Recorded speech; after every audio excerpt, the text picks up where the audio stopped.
Hi guys, welcome to ultimate channel. இன்றைக்கி நம்ம வீடியோவில் மர்மம் நிறைந்த பூரி ஜெகநாதர் கோயிலுடைய 3வது கதவு திறக்கப்பட்டதை பற்றி பார்க்க போகிறோம். வாங்க வீடியோக்குள்ளே போகலாம்.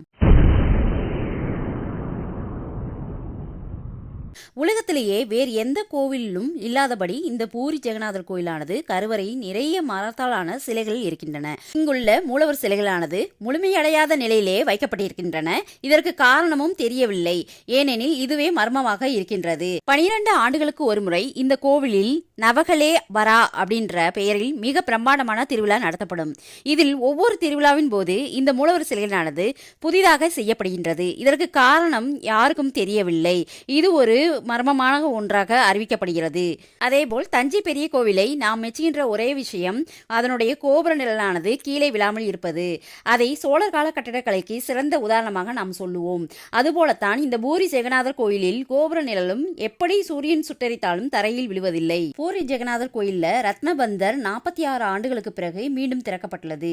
ரத்னபந்தர் முதலில் 1905ஆம் ஆண்டில் பிரிட்டிஷ் நிர்வாகத்தால் ஆய்வுக்காக திறக்கப்பட்டது. பின்னர் அவர்கள் 1926இல் பொருட்கள் நகைகள் பற்றிய பதிவை உருவாக்கினார்கள்.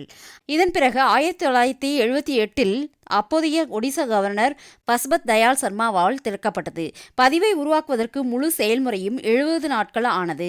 2018ஆம் ஆண்டில் பிஜேடி அரசாங்கம் புதையல்களை கண்டுபிடிக்க முடிவு செய்திருந்தது.